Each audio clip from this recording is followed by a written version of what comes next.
Good morning students. हम class 9th में chapter 4 structure of the atom कर रहे हैं। डियर स्टूडेंट्स, हमने पिछली वीडियो में ये क्वेश्चन किए थे दो, व्हाट आर कैनल रेज, और ये सेकंड क्वेश्चन किया था। आज हम उससे आगे पढ़ना शुरू करते हैं। देखिए इससे आगे क्या बताया गया है।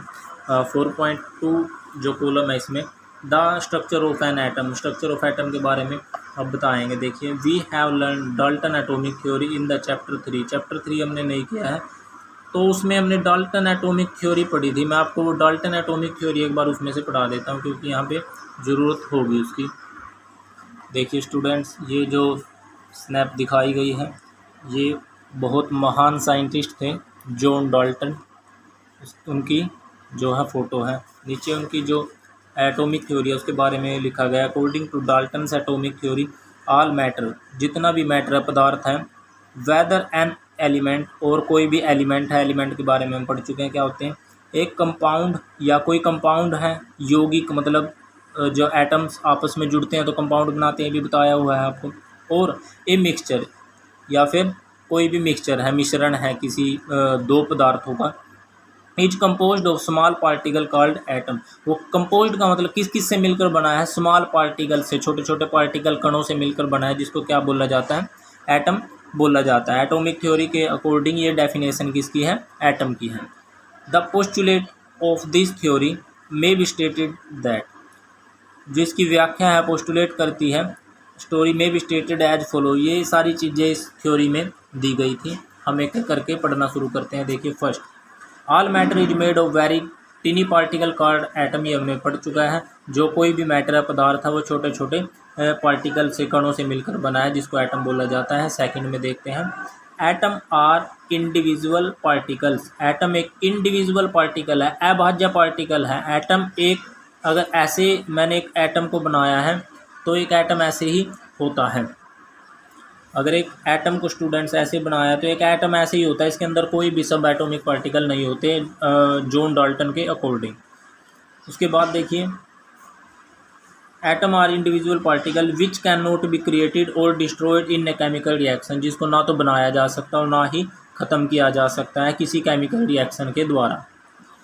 Atom of given element are identical in mass and chemical property. Atom of given element, जो भी एलिमेंट दिया गया, अगर उसके हम एटम की बात करते हैं, आर आइडेंटिकल इन मास, उनका हर एक एटम का अपना मास होगा और केमिकल प्रॉपर्टीज़ होंगी। अलग अलग एलिमेंट्स की अलग अलग केमिकल प्रॉपर्टी होती है, क्योंकि उनके एटम्स की भी केमिकल प्रॉपर्टी अलग अलग होती है और उनका मास भी अलग अलग होता है। उसके बाद देखते हैं हम सेकंड थर्ड पॉइंट पे बात करते हैं student. Atom of a given element are identical in mass and chemical property हमने पढ़ लिया था। Atom of different element have different masses. अलग अलग एलिमेंट के जो एटम हैं उनका अलग अलग मास होता है, एक जैसा नहीं होता। अलग एलिमेंट है, आयरन है उसके एटम का अलग होगा, कॉपर है उसके एटम का अलग होगा। एंड केमिकल प्रॉपर्टीज़, और केमिकल प्रॉपर्टीज़ भी उनकी अलग अलग होती हैं। केमिकल प्रॉपर्टीज़ के बारे में भी आपको बताया हुआ है किस तरह की केमिकल प्रॉपर्टी होती है। फिफ्थ देखते हैं, atom combine in the ratio of small whole number. एक रेशो में ही कंबाइन होते हैं टू फॉर्म कंपाउंड, और कंपाउंड बनाते हैं मतलब दूसरे एलिमेंट बनाते हैं। जैसे हमने देखा था कि कार्बन डाइऑक्साइड बनी है, वाटर बना है, H2O बना है। ये सारी चीज़ें क्लास में मैंने आपको बताई हैं।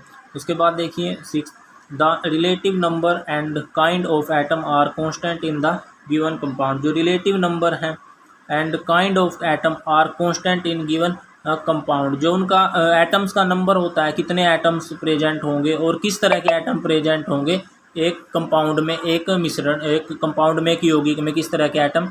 जैसे हम कार्बन डाइऑक्साइड की बात करते हैं तो इसमें कार्बन का जो मॉलिक्यूल, कार्बन का एटम एक होता है और ऑक्सीजन के कितने होते हैं, ऑक्सीजन के 2 होते हैं। ये मैंने आपको सारी चीज़ें करके दिखाई हैं, तो आपको ये सारी चीज़ समझ आ गई होगी। तो इस अकॉर्डिंग ये क्या थी, डाल्टन्स एटॉमिक थ्योरी थी, जो हमने चैप्टर 3 से पढ़ी है, क्योंकि हमें जरूरत थी इसको समझने की चैप्टर 4 का स्टडी आगे करने के लिए।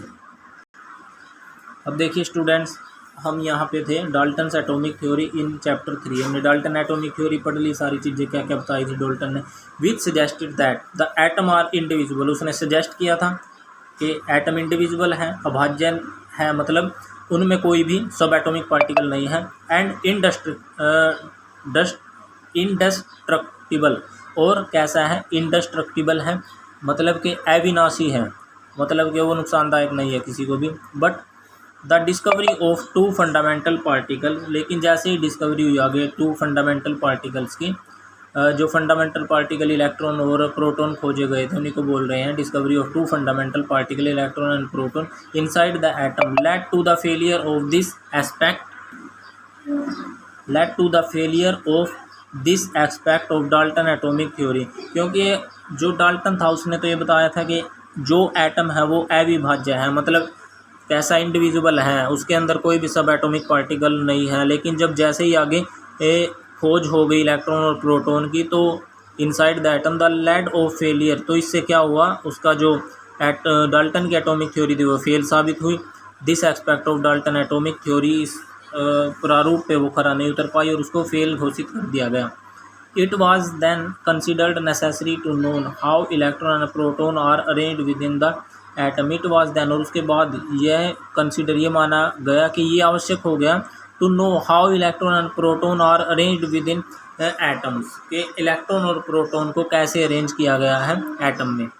फोर, मतलब कि कैसे अरेंज होते हैं, कि जो प्रोटॉन है वो कहाँ पे होता है, इलेक्ट्रॉन कहाँ पे होता है एक एटम में।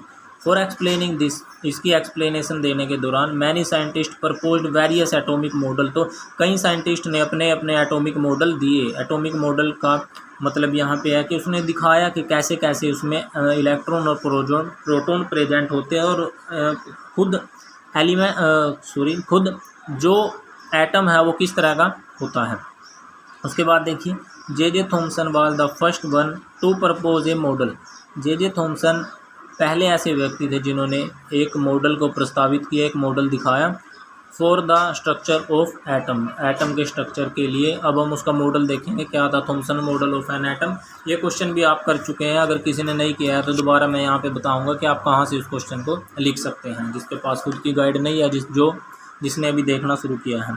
Thompson model of an atom, Thomson proposed the model, Thomson ने एक ऐसा मॉडल प्रपोज किया एटम का, to be similar to that of the Christmas pudding, जो किसके जैसा था, क्रिसमस के केक के जैसा था। क्रिसमस, जब जो ईसाई होते हैं वो क्रिसमस मनाते हैं, तो उसमें एक क्रिसमस पडिंग मतलब क्रिसमस का एक केक यूज किया जाता है।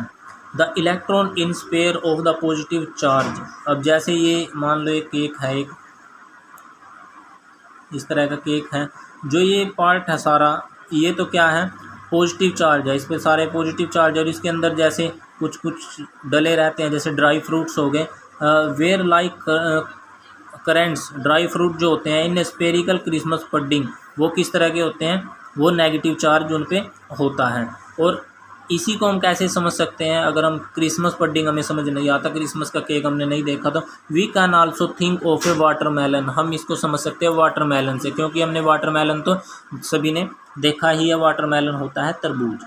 The positive charge in A atom is spread all over like the red edible part, जो एक तरबूज, मान लो एक तरबूज है, इसमें जो भी रेड पार्ट है जिसको हम किसके लिए यूज करते हैं, जिसको हम यूज करते हैं ईटेबल पार्ट के लिए, मतलब एडिबल पार्ट जो खाने का भाग होता है उसके लिए यूज करते हैं उसको, तो वो किस तरह का है, वाटरमेलन में पॉजिटिव चार्ज है उसके ऊपर। While the electron are studded in a positively charged sphere like a seeds, तो इलेक्ट्रॉन जो है वो स्टडीड होते हैं, उसमें धंसे रहते हैं, अंदर की तरफ घुसे रहते हैं, इन जैसे बीज होते हैं उसमें, इन ए पॉजिटिवली चार्ज स्फीयर, किसमें, पॉजिटिव चार्ज स्फीयर में, like the seed in watermelon, किस तरह होते हैं वो, जैसे एक सीड होता है वाटरमेलन में।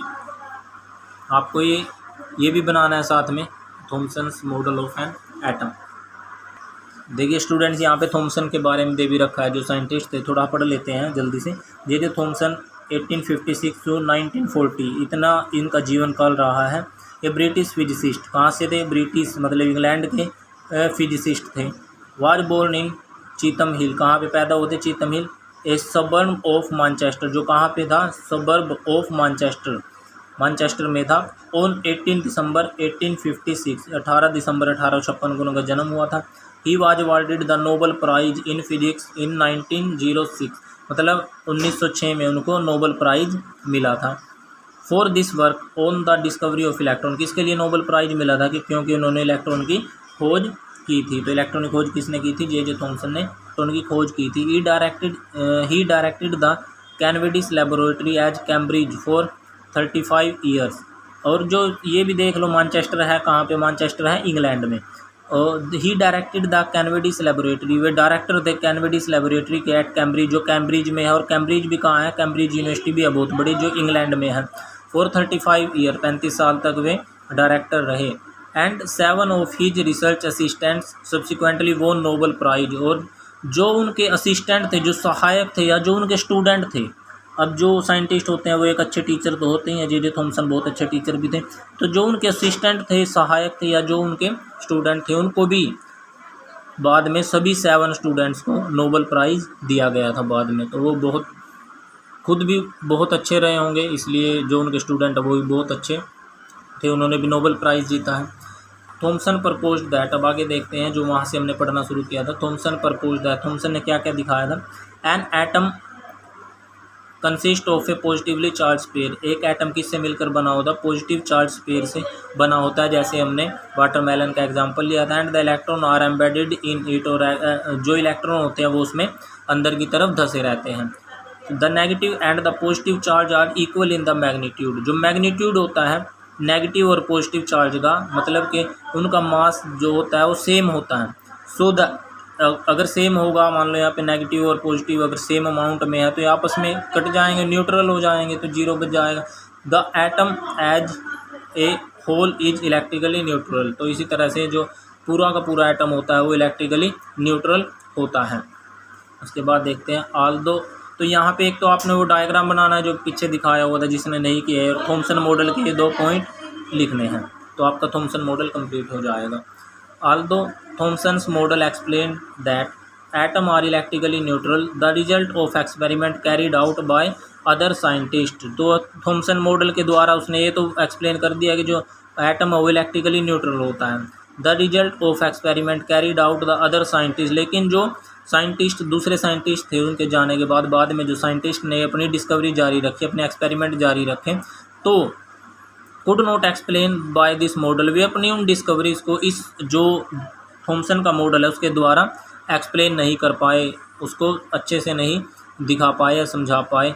As we will seen below, जो भी दूसरे साइंटिस्ट की जो एक्सपेरिमेंट्स थे वो हम आगे पढ़ेंगे। तो डियर स्टूडेंट्स, आपको यहाँ तक अच्छे से समझ आ गया होगा। आगे हम पढ़ेंगे जो अगली वीडियो आएगी, इसमें 4.2.2 कॉलम पढ़ेंगे, Rutherford's model of an atom. अब रदरफोर्ड के मॉडल देखेंगे, रदरफोर्ड ने किस तरह से क्या क्या डिस्कवरी की और क्या किस तरह का मॉडल दिया।